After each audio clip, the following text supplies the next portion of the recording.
à ce grand live sur votre chaîne Télé 50. Nous sommes mercredi, 7e jour du mois de juillet, l'an 2021. Ce grand live est consacré à trois dossiers, notamment.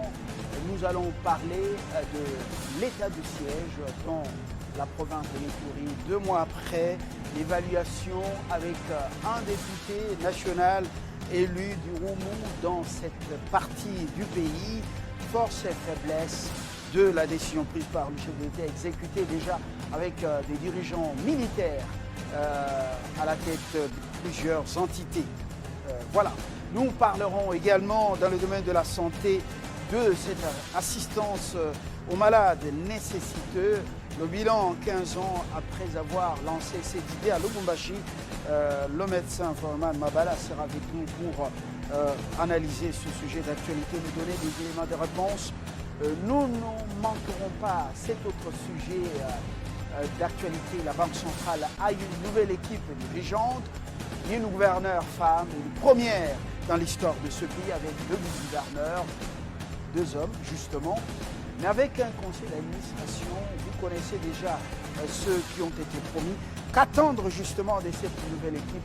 On ne parle pas de leur provenance ethnico-tribale ou provinciale. Nous parlons de idéologie et de ce qu'ils attendent. Les grandes lignes de l'actualité avec vous, Christian Kalonji, pour le journal qui vous sera présenté par Christopher Rochokoum.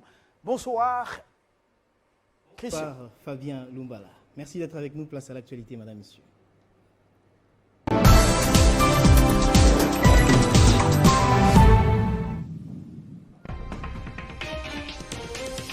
Le président de la République, Félix Tshisekedi, a promulgué finalement la loi sur la Commission électorale nationale indépendante, dite loi Lutundula, une loi qui a été décriée par l'opposition et la société civile. Ces dernières ont exigé une harmonisation de vues autour de cette loi.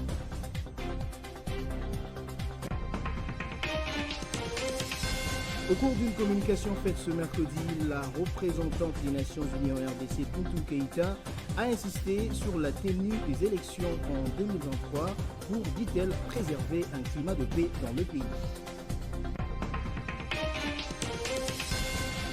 Et puis Jean-Marie Kassamba continue de se distinguer par la défense des droits des journalistes de la capitale. Une fois de plus, il a réussi à obtenir la libération d'un journaliste arrêté mercredi par la police.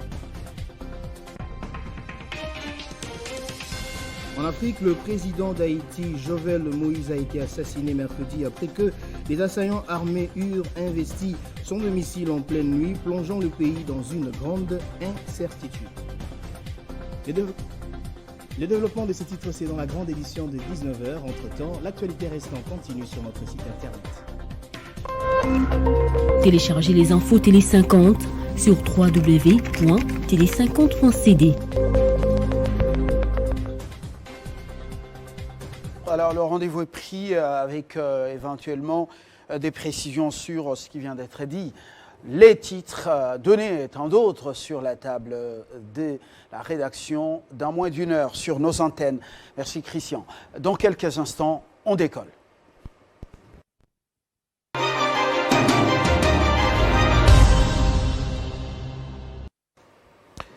Le premier invité avec nous, je tiens à vous préciser que pour des raisons des contraintes personnelles, l'autre député national qui était annoncé, l'élu du Roumou dans l'Ituri, ne sera pas de la partie. Jackson AOC a eu des empêchements de dernière minute. Avec lui, on devait évaluer les avancées, les forces et les faiblesses de l'état de siège dans cette province du Congo démocratique. Nous recevons en premier lieu le médecin Foreman Mabala, médecin anesthésiste, réanimateur.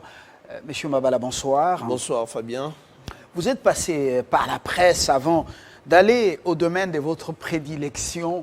Vous avez été journaliste présentateur sur Raga, Raga TV, Raga Plus, Raga FM.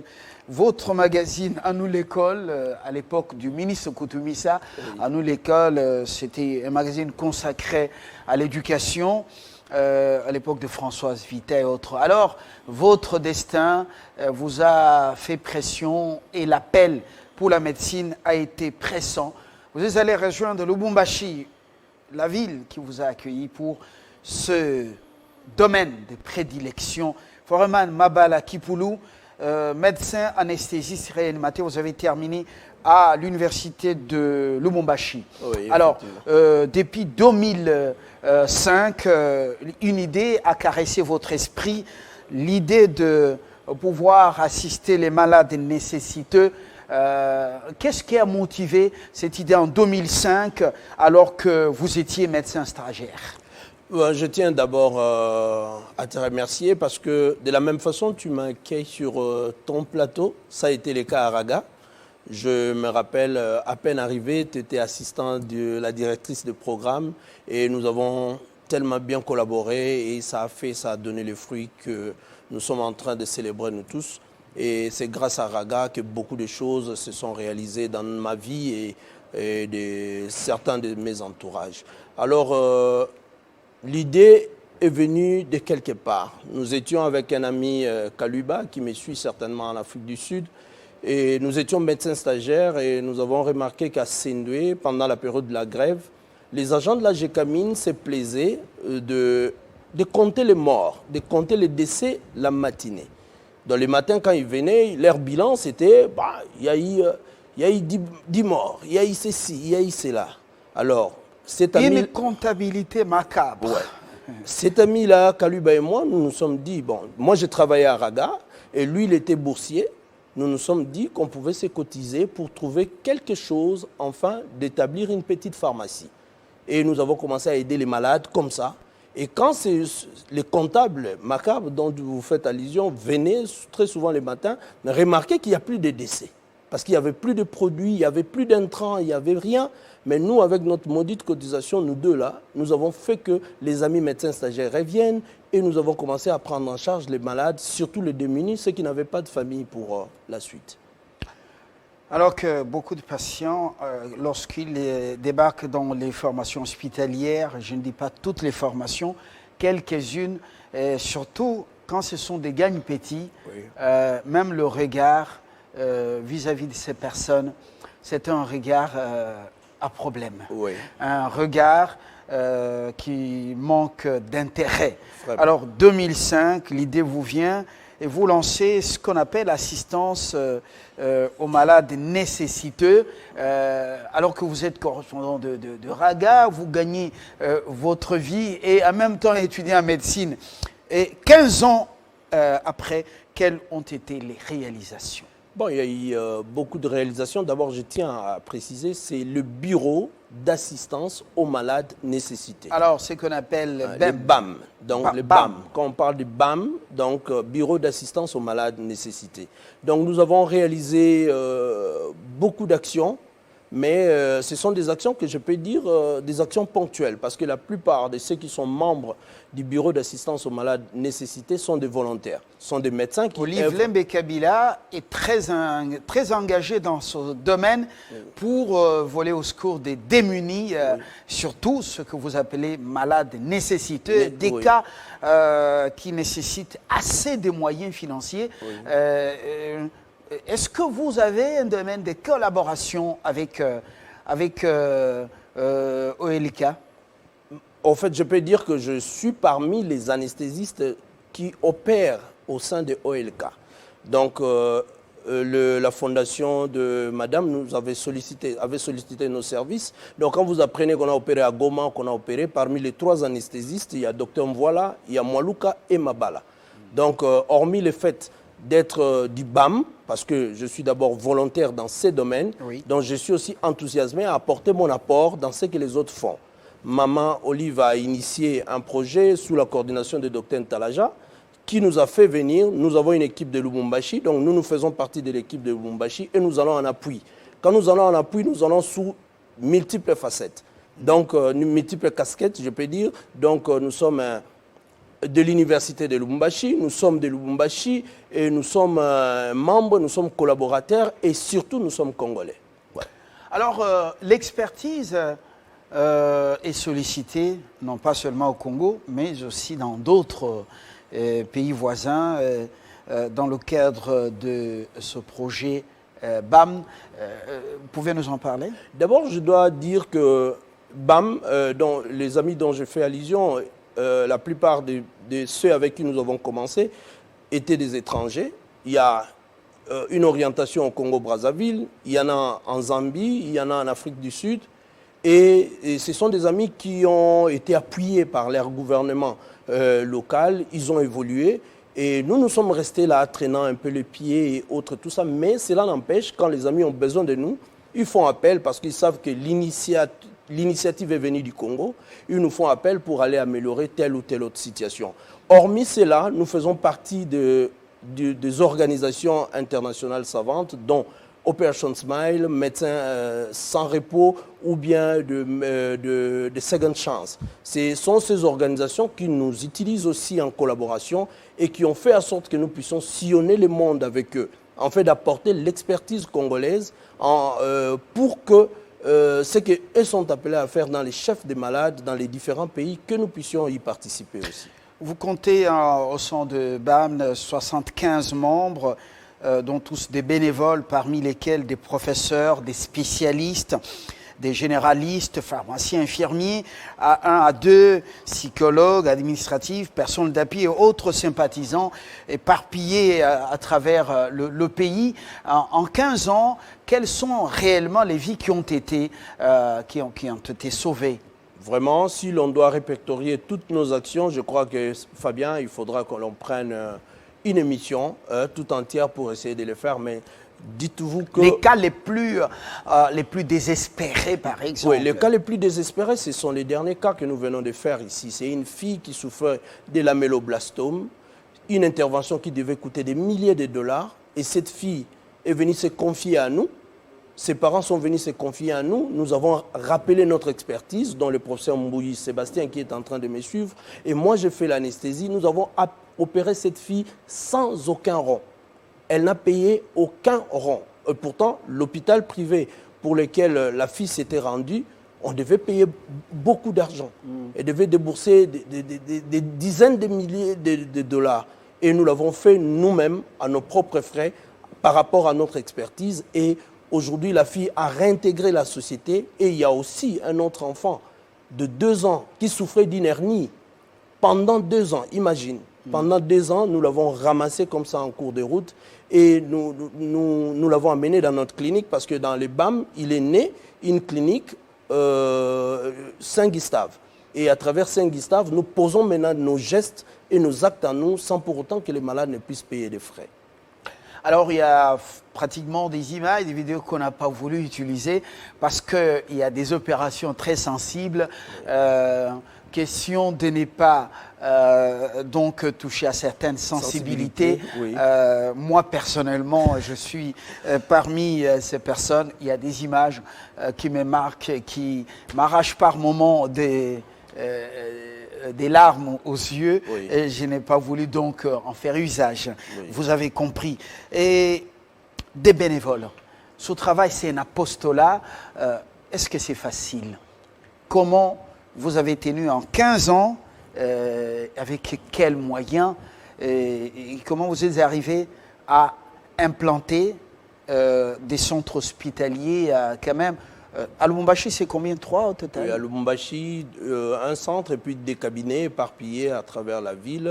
Maintenant, là, nous avançons vers Goma et vers les Maniema. Et on va voir vers Kalemi et les autres.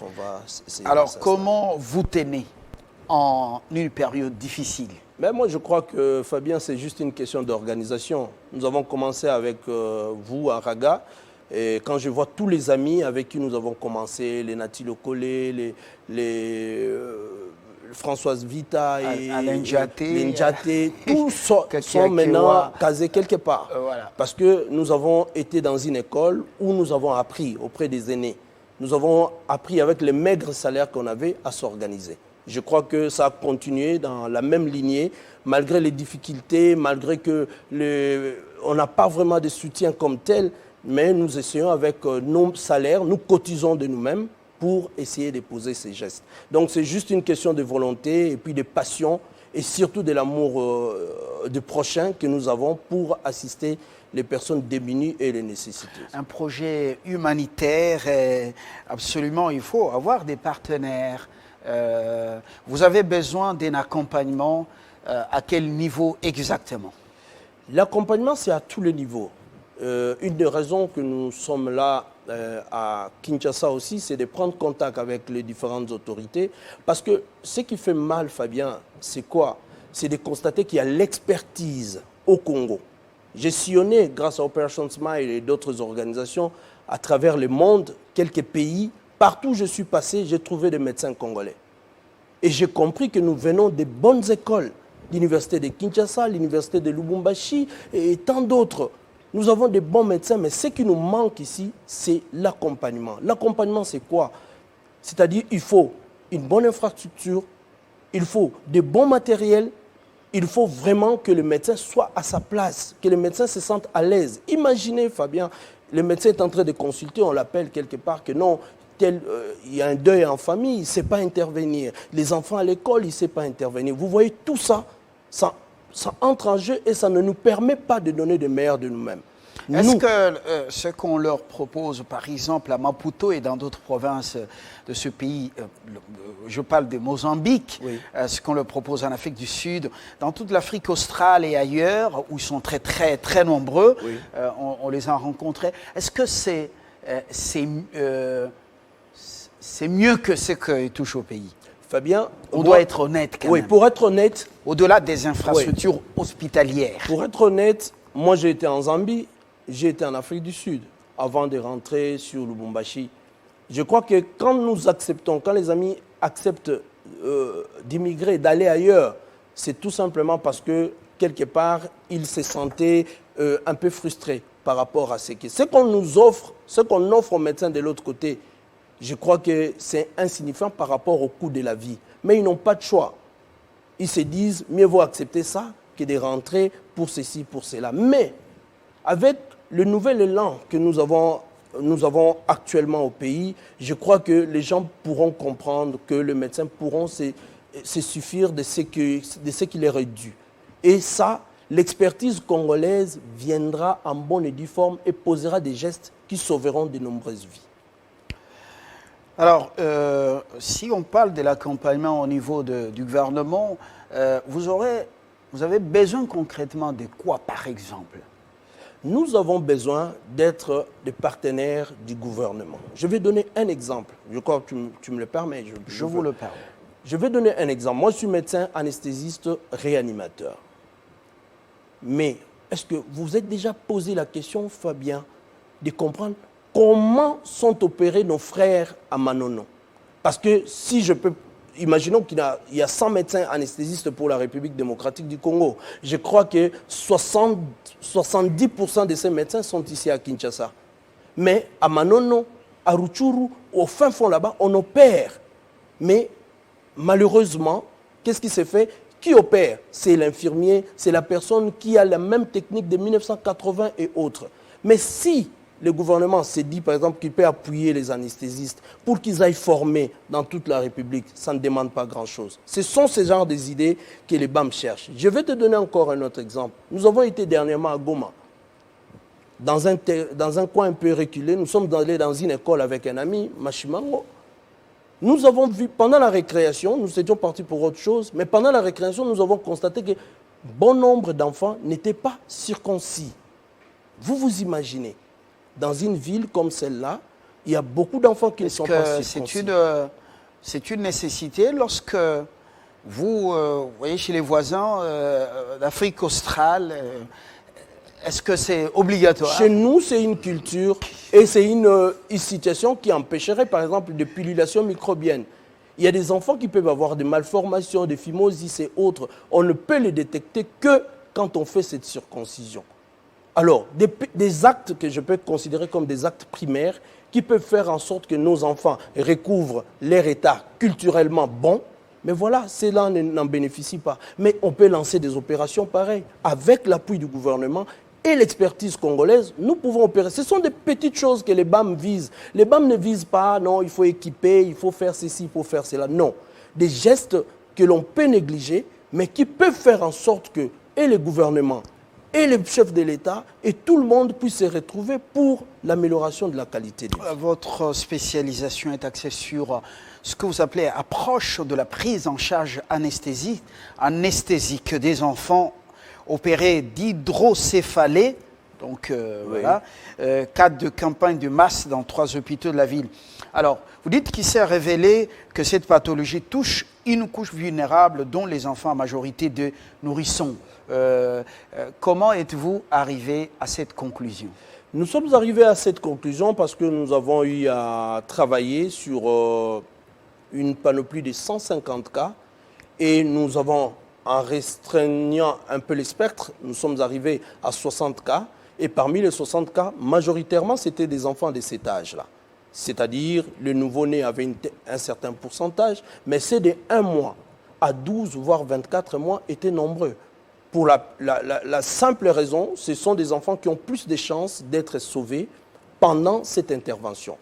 Étant donné que les sutures des os crâniens ne sont pas encore consolidées. Et quand on fait, c'est là parce qu'il faut qu'on se le dise entre nous que l'hydrocéphalie, c'est le surplus de liquide céphalo-rachidien qui ne sont plus résorbés comme cela devait se faire. Alors en s'accumulant, qu'est-ce qui se fait? La tête prend du volume et cet enfant mesurerait un diamètre plus élevé et plus prépondérant qu'il l'aurait pendant sa naissance. Alors oui, dans la vidéo avec la réalisation, on va voir justement le couronnement de toutes ces recherches. Merci Junior. Mais vous ressortez quelque chose en disant dans ce travail que la plupart des cas de comment on les appelle, macrocéphalées, sortent des familles démunies et des familles pauvres. Comment expliquer ça? Ce sont des études génétiques qui pourront le poser, des études épidémiologiques qui pourront le dire, mais la majorité des cas, quand vous voyez par exemple l'état professionnel ou l'état social des parents, vous verrez ce sont des gens qui viennent de la brousse, ce sont des gens qui sont des cultivateurs, ce sont des gens qui sont à proximité des zones minières et tous ces mondes-là, ça prouve que ce sont des familles vraiment démunies qui n'ont pas assez de moyens parce que c'est une intervention qui coûte énormément cher. Parmi lesquelles les interventions ont été prises en charge par la maman Olive Lembe. Et c'est comme ça que nous, on a recoupé ces cas. Nous en avons fait une étude sur le plan anesthésique, en fait de publier pour la toute première fois en Afrique, en République démocratique et dans le monde, une étude comme celle-là et envie de permettre une bonne documentation à ceux qui viendront après. Alors, vous dites que lorsqu'on intervient avant 2 ans, oui, il y a plus de chances pour la réussite de cet acte que vous posez généralement. Oui. Mais il y a des cas chez nous, faute de moyens ou bien faute d'accès à certains endroits où le cas est opérationnel, on est au-delà de 2 ans. Oui. Donc, au-delà de 2 ans, il y a plus de risques. Oui. Il y a moins de chances de la survie. Oui, il y a moins de chances, mais dans notre parcours, nous avons pris même des grandes personnes. Mais nous essayons de faire, mais nous tablons un peu plus sur le moins de 2 ans. C'est tout simplement par rapport à la consolidation des sutures des os crâniens. C'est-à-dire le fait de libérer, de dériver ces liquides céphalo-rachidiens peut faire en sorte que l'on peut avoir plus de chances de diminuer les diamètres au niveau de la tête de ces enfants macrocéphales. Et quand nous le faisons avec ces temps, il n'y a pas vraiment beaucoup des éléments de comorbidité comme tel. Mais quand l'enfant avance, il y a telle malformation, il y a tel aspect qui s'ajoute, il y a la malnutrition et beaucoup de choses qui peuvent s'ajouter et compliquer à la fois l'anesthésiste et les chirurgiens. Alors, vous soutenez cet adage qui dit qu'un seul doigt ne peut pas nettoyer toute la figure ou le visage. Et vous dites que le gouvernement doit absolument soutenir la jeunesse congolaise montante pour arriver à donner le meilleur de soi-même, parce que ces interventions coûtent énormément cher. Madame Olive, seule sur le terrain, Fondation Smiles, ils viennent sur invitation, sur sollicitation.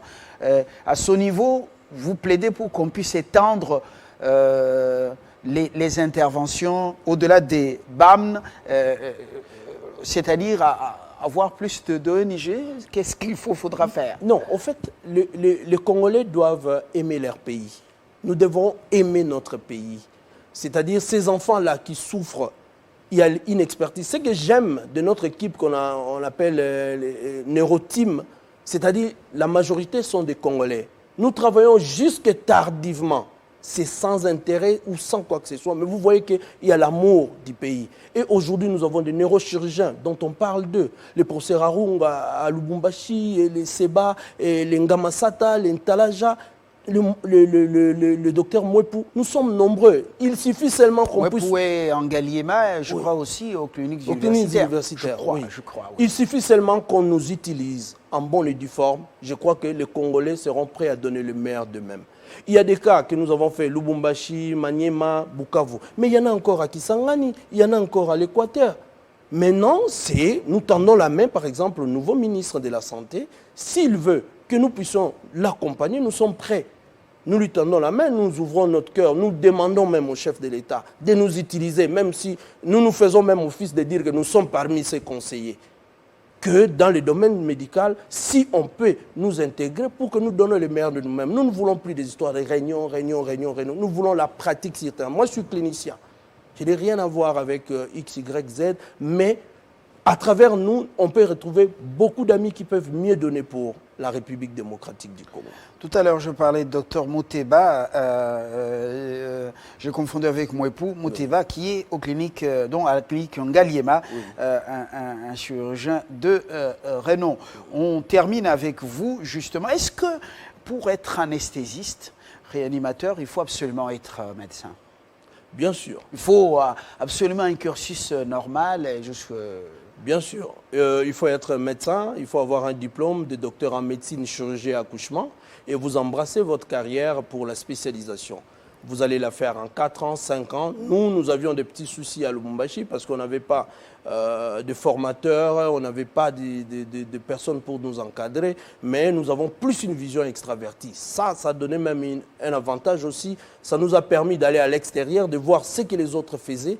Et nous sommes revenus ici chez nous. Et puis quoi, venir défendre les résultats de vos recherches à Kinshasa alors que la faculté de médecine de l'université de Lubumbashi n'est pas la moindre sur le pays et sur le continent. Mais c'est comme ça qu'on dit que quand on est universitaire, on est universel. Donc on peut aller partout. Je pouvais aller défendre le même travail à Strasbourg. Je pouvais le défendre aux États-Unis. C'est-à-dire quand vous vous basez sur des normes, sur des principes sacrés scientifiques, je crois que même en Israël, vous pouvez aller défendre votre travail. Donc pas de barrière. Foreman Mabala, je vous remercie. Je rappelle que vous êtes Foreman Mabala Kipoulou, médecin, anesthésiste et réanimateur. Oui, il est passé par la presse, mais il a entendu l'appel, la voix de son appel, et c'était la médecine. Donc, et vous le faites bien, au service de votre pays et de vos compatriotes, c'est ce qui est plus important. Il y a de la joie à donner. Qu'à recevoir. Il y a plus de la joie à donner qu'à recevoir. Nous sommes restés dans le métier, en train de faire nos blabla. Il semble que ça tient la route, il semble que ça aide et ça révolutionne, et ça édifie certains. Laisse-moi te jeter de fleurs. Moi, non, il faut qu'on se le dise, parce que les Congolais sont habitués à faire des oraisons funèbres. Laisse-moi te le dire, tu me l'autorises. Je crois que le réalisateur va me le permettre. Oui, ce sera en dehors du plateau. Non. Laisse-moi le faire ici parce que... C'est moi qui commande Fabien, ici. Oui, ok. Ouais. Oui, c'est Fabien qui commande, mais permets-moi 30 secondes. Fabien, c'était on l'appelait l'encre correcteur des ragas. Donc, aujourd'hui, je vois, il continue dans cette lignée. Si on est à l'école de Kassamba, Jean-Marie, donc... voilà. Ici, c'était les 50, mais laisse-moi parler de l'histoire. Ouais. Jean-Marie, nous reconnaissons les mérites. Nous étions à Raga, lui, il était à Télé-Sud. C'était un aîné pour nous. Et je lui jette des fleurs parce que c'est la toute première fois que je viens aussi dans un studio comme celui-ci. Je me retrouve comme si j'étais à l'extérieur. Alors, Fabien, continue à bien faire ton travail. Je suis vraiment fier de toi. Et j'ai béni le Dieu qui a fait que tu restes le même. Ah voilà, bon, merci beaucoup. Foreman Mabala, je vous remercie et très bonne soirée à tous ceux qui nous ont suivis depuis Wantashi, à Lubumbashi, la ville dans laquelle il fait frais ces derniers jours. L'eau fraîche, ordinaire, ça passe difficilement. Oui. Alors, vous êtes très nombreux, nous vous saluons, nous vous aimons, vous êtes les nôtres, c'est le Congo. Oui, au-delà de ce qui se passe en politique. Oui. Très bonne soirée. Merci, Fabien. Dans quelques instants, nous changeons de sujet. Nous allons à la Banque centrale. On parle justement finance et économie. L'équipe de Kabedi, ce qu'il faut attendre. Un économiste vient... Oui, c'est un piqueur. Il vient réfléchir avec nous.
Je reçois Jo Sekimonyo Mutabazi. Bonsoir. Bonsoir. Alors, j'avais déjà annoncé, vous êtes économiste. Dites-nous concrètement, le changement intervenu à la Banque centrale, beaucoup de gens s'y attendaient, changement des personnes. Deogracias Mutombo a tout donné durant son temps. Il va justement à l'autorité des régulations de contrôle des assurances, l'ARCA, comme le chef de l'administration, mais à la Banque centrale, Madame Kabedi Moulangu, aujourd'hui, fait son avènement avec deux hommes, Fikiri, Alimassi et l'autre, le nom va venir tout de suite, avec un conseil d'administration dont certains membres sont connus. Wameso, qui a travaillé dans une banque de la place, Kaasha, qui est connu, il est passé responsable dans une société de télécommunications. Qu'est-ce qu'on peut attendre de cette équipe? Disons, on peut faire deux parts de choses qu'on ne peut pas éviter. On doit parler crédibilité, qui nous ramène à nos instincts primitifs, et de pertinence. Quand on parle de crédibilité, on peut avoir le débat de tribalisme, et moi je dis, il y a certaines institutions... Quittons ces histoires. On doit en parler. Pourquoi? La géopolitique, on peut l'appliquer dans des institutions représentatives, à l'Assemblée. Mais des institutions comme la Banque centrale, moi, je m'en fous que des personnes soient de telle tribu. C'est plutôt idéologique. De l'autre part aussi, crédibilité, qu'on applaudit, on dit c'est une femme. Merci que ce soit une femme.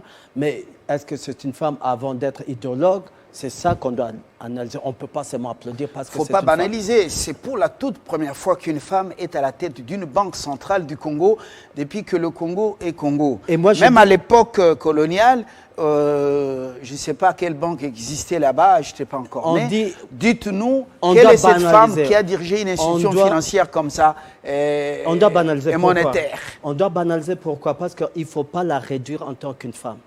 Moi, je dis non, il faut banaliser.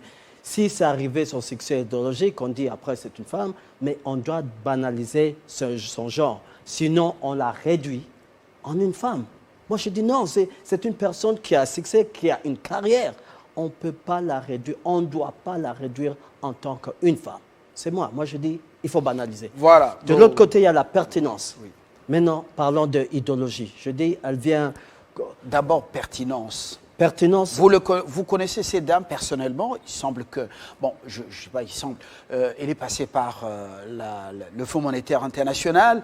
Est-ce que vous la connaissez personnellement? Non, on doit la juger, que je la connaisse personnellement ou pas. Je me disassocie avec ce genre de relations. Je dis sur le plan idéologique. On vous pardonne parce que vous êtes plus anglophone que francophone, on a compris.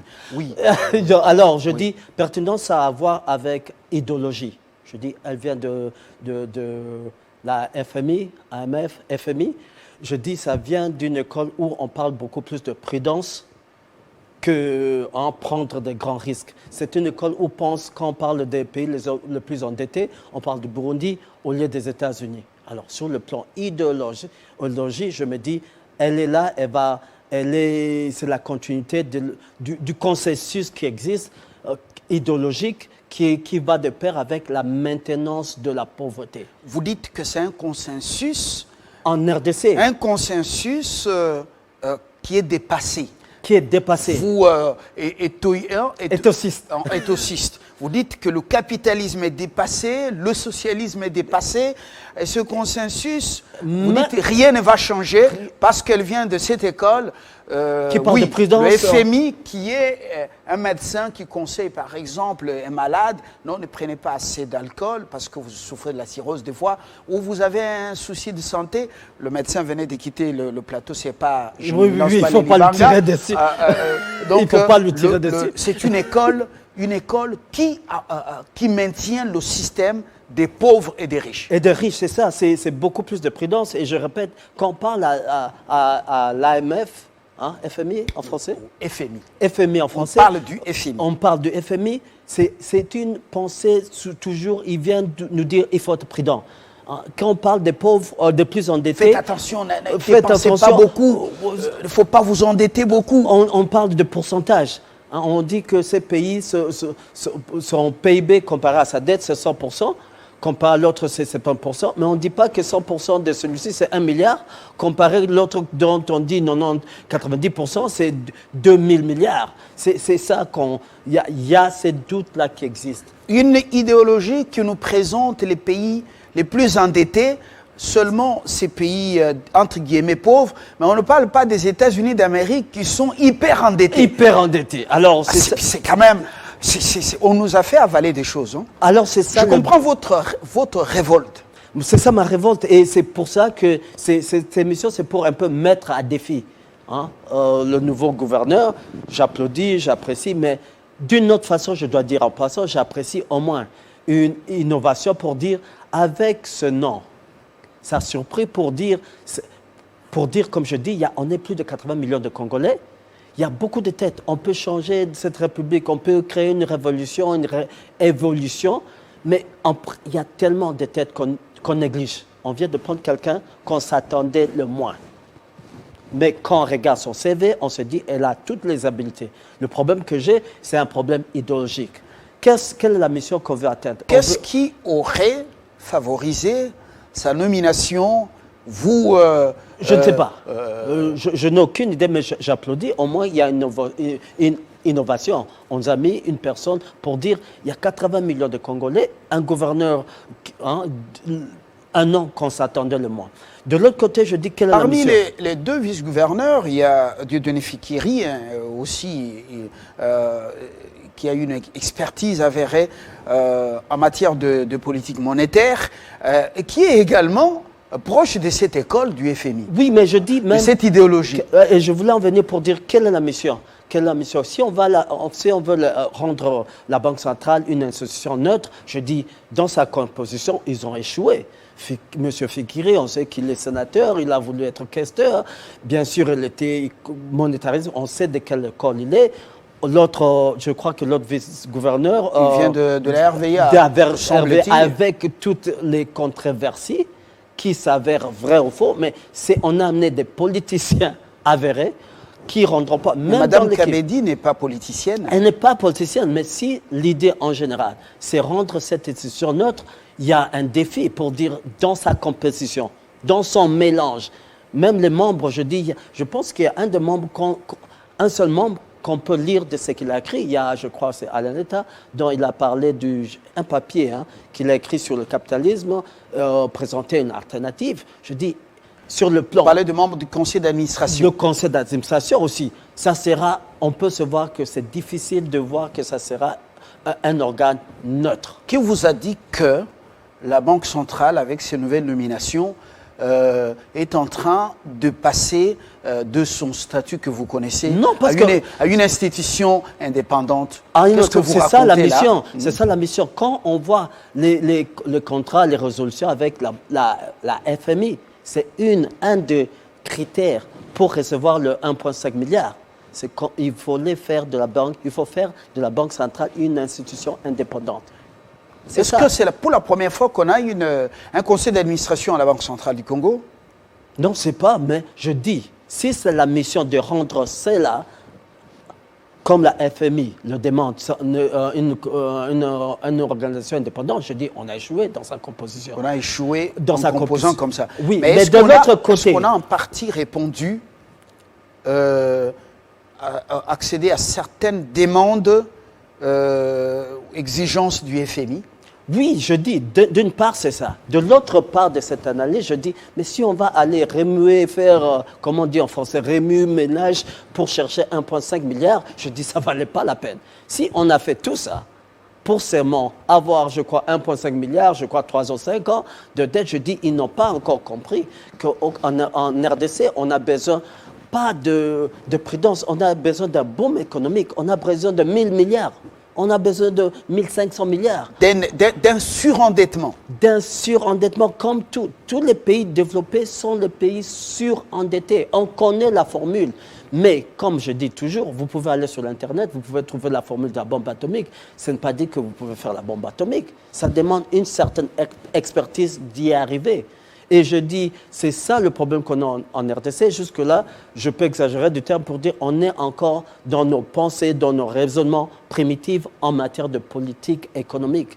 On doit se surpasser. On doit penser développement comparé à la croissance. Donc il faut être un rebelle vis-à-vis des partenaires traditionnels, surtout les institutions des Bretton Woods. Et parce qu'elles sont-ils vraiment nos partenaires? Vous serez sans eux. Elles sont-ils nos vrais partenaires? Sont-ils nos partenaires? Je dis, on doit se repositionner, on doit avoir des grands dialogues. Bien sûr, tout le monde peut se dire que ce sont nos partenaires préférés, admirés, mais on est encore pauvres. Ils n'ont rien résolu. Ça veut dire, sont-ils vraiment nos partenaires? Ou d'une autre façon, qu'on peut poser la question, sont-ils en train de nous accompagner dans la pauvreté, maintenir la pauvreté, ou sont-ils en train de nous essayer de nous faire sortir de la pauvreté? Et jusque-là, ils sont en train de nous accompagner fidèlement dans la pauvreté. Et c'est pas de accompagnement fidèle dans la pauvreté. C'est bizarre. Ouais. Mais ce n'est pas de leur faute. Moi, je dis, de l'autre côté, c'est les débats dont on prend. Par exemple, je dis juste comme ça, je dis, regardez le débat avec les POD, le prix... Vous parlez des produits alimentaires surgelés. Surgelés. Des entreprises s'entêtent, le gouvernement tient mordicus à la baisse des prix. Et ça, c'est une distraction. C'est une distraction. Comment vous dites distraction? Parce que ce n'est pas au gouvernement ni de fixer de prix, ni de me dire de quoi manger. Quoi manger. Et c'est nous, notre goût, qui va guider ou ordonner les entreprises publiques à les résoudre. Faites-moi riche et moi je veux dire, moi je veux manger le caviar. Il faut comprendre monsieur, ça. Vous restez dans les nuages là en train de planer. Concrètement, le gouvernement doit laisser les structures des prix tels que on doit revenir. Tels que les opérateurs économiques nous les imposent ou les imposent au peuple congolais. Le problème que vous avez, c'est ci. Vous dites que c'est dans le nuage. Dans le nuage, c'est là où on paye. Vous voulez rester dans la pauvreté d'une discussion, et on doit aller dans le nuage. Les gens qui sont payés, c'est ceux qui parlent de nuage. Ils ne parlent pas de la terre. C'est ça. C'est idéologiquement. Le gouvernement n'a pas à fixer le prix. Vous êtes trop idéologue. Alors, restons. On doit être idéologue. Quittons les firmaments pour la terre. Si on a eu le gouvernement, parce qu'on a eu des idéologues. Le gouvernement doit laisser les opérateurs économiques imposer au peuple congolais des prix des produits alimentaires surgelés. Oui. Alors que le ministre a fait un tour en Afrique australe, il a vu comment les choses se passent. Et vous dites que c'est une distraction. C'est une distraction. Qu'est-ce que vous racontez le là? problème que vous avez, vous n'êtes pas idéologue. Moi, je suis idéologue. Ça veut dire quoi? Le rôle de l'État. On doit être idéologue. Le rôle de l'État, ce n'est pas fixer le prix. Le rôle de l'État, laisse-moi créer un écosystème où moi je serai riche. Si je ne veux pas manger, ce n'est pas à vous. Ça signifie quoi? Créer un écosystème où vous devez être riche. Augmenter, je dis, commencer par le plus simple. Augmenter le SMIC, créer. Il y a tellement qu'on peut faire de formules. Pensez à la poche du Congolais, pas à la poche du gouvernement. Vous racontez quand même les histoires là. Et SMIG avec quoi? Et encore, c'est ça Combien de Congolais travaillent? Et c'est ça qui me non, rend... combien de Congolais travaillent? C'est ça qui me rend La plupart fou. sont dans l'informel. Et c'est ça, c'est pas ça le problème. Le problème que vous êtes idéologue. Mais les idéologues, vous êtes idéologue d'une science du passé. Vous défendez une notion politique, économique du passé. Vous êtes idéologue. Vous défendez une notion socio-politique du passé. Vous parlez de l'emploi. Aujourd'hui, on dit qu'ils sont dans leur Combien de Congolais travaillent et ont un salaire? Ce n'est pas ça. L'informel a pris le dessus sur le formel. Et ça, c'est encore une Quel distraction. SMIG pour combien de Congolais? Monsieur l'idéologue. Vous connaissez ce que c'est le SMIC. Quel est l'impact du changement du SMIC? Quel est l'impact? Je vais dans les conférences, je demande quel est l'impact d'augmenter le SMIC à $7 de l'heure? Quel est l'impact? C'est toute une révolution, c'est toute une machine. C'est comme ça que ça va créer un boom économique artificiel. C'est comme ça qu'on peut créer le crédit. Aujourd'hui, si vous faites $100, vous pouvez avoir une dette de $100. Qu'est-ce que vous allez faire avec $100?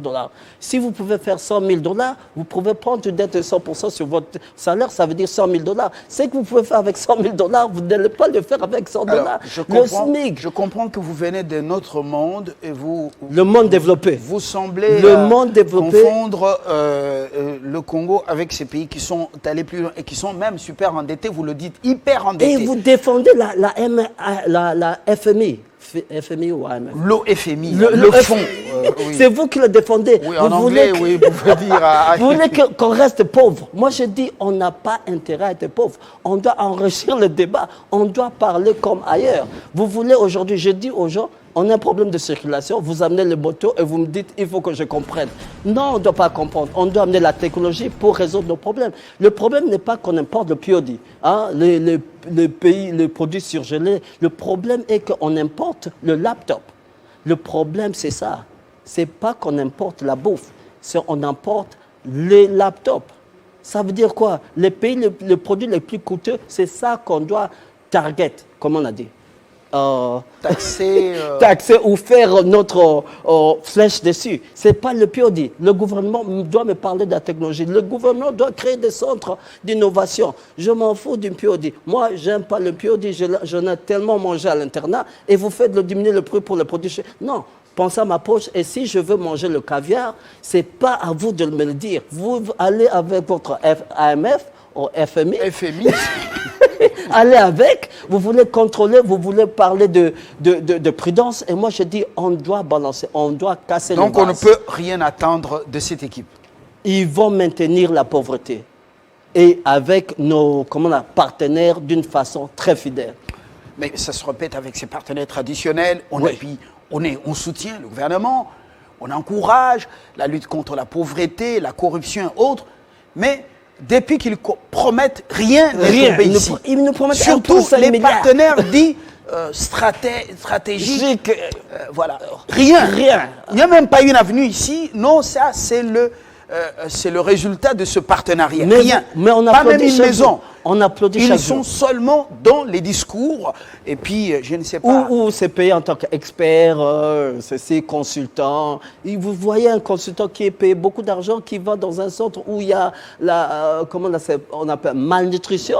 Son salaire à lui pouvait même finir la malnutrition. Plus de 2 ans après, les partenaires stratégiques, ils n'ont pas amené de l'argent à leurs partenaires pour faire développer le pays. Et moi, je dis, n'amenez pas l'argent, au lieu d'amener les entrepreneurs, amenez les instructeurs. On doit apprendre aux Congolais à penser moderne, aller dans les nuages avec moi, et dans les nuages, on va trouver des solutions.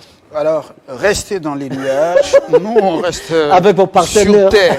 Vous restez sur terre avec vos partenaires bien-aimés. Monsieur Sekimonia Moutabazi, je vous remercie. Et dois-je vous jeter aussi les fleurs comme vous applaudir? Je n'ai pas besoin. Moi, Namouté Keta, le plus grand. Non, je suis allergique. Je peux vous jeter aussi des fleurs. Je suis allergique. Prochainement, on parlera de ces contrats.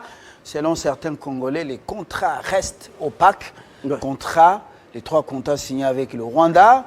Le Rwanda n'a même pas de grains d'or, pas même quelques graines de minéraux dans son sous-sol. Qu'est-ce qu'ils vont profiter chez nous? Est-ce que ce n'est pas la réponse donnée à la demande de Sarkozy, partager les richesses? Et puis voilà. Est-ce que ce ne sont pas les multinationales qui veulent maintenant piller par la grande porte? Par la grande porte. C'est la guerre idéologique, on va en parler la fois prochaine. On va en parler prochainement. Merci. Merci. Journal dans une dizaine de minutes. Et après, la suite du programme sur votre chaîne. Avec le même plaisir, nous sommes à votre service. Nous réfléchissons seulement à haute voix. Nous n'avons pas des couleurs politiques. Nous compatissons au malheur qui a frappé tous les territoires de Québec-Kamanga avec la disparition de l'honorable Eugénie Chika, l'attente de beaucoup, qui a été portée en terre aujourd'hui. Bonsoir.